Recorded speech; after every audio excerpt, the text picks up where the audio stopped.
Welcome back to Pharma Classroom.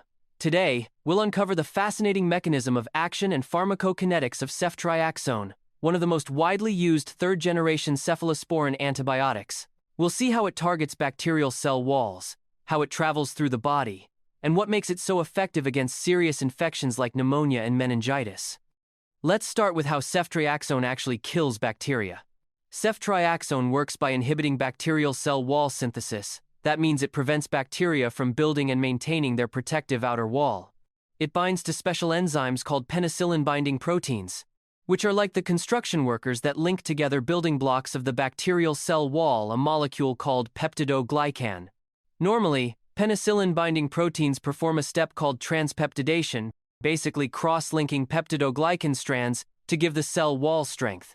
But when ceftriaxone binds to these penicillin-binding proteins, it blocks this final cross-linking step. Without it, the bacterial wall becomes weak, and the bacteria can't survive the pressure inside. Ceftriaxone doesn't directly pop the bacteria, instead it triggers the bacteria's own autolytic enzymes to finish the job. These enzymes, called autolysins and murine hydrolases, normally help remodel the wall during growth.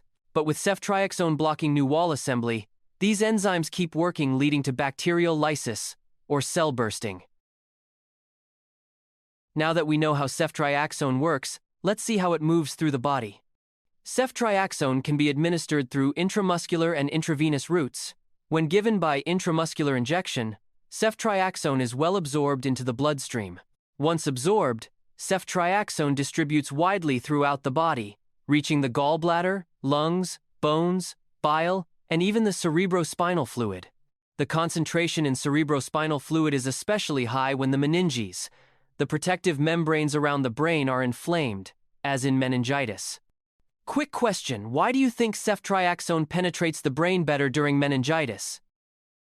Well, it's because when the meninges become inflamed, the integrity of the protective barriers around the brain and spinal cord is compromised, leading to an influx of immune cells and other substances into the cerebrospinal fluid. The volume of distribution tells us how extensively a drug spreads in body tissues.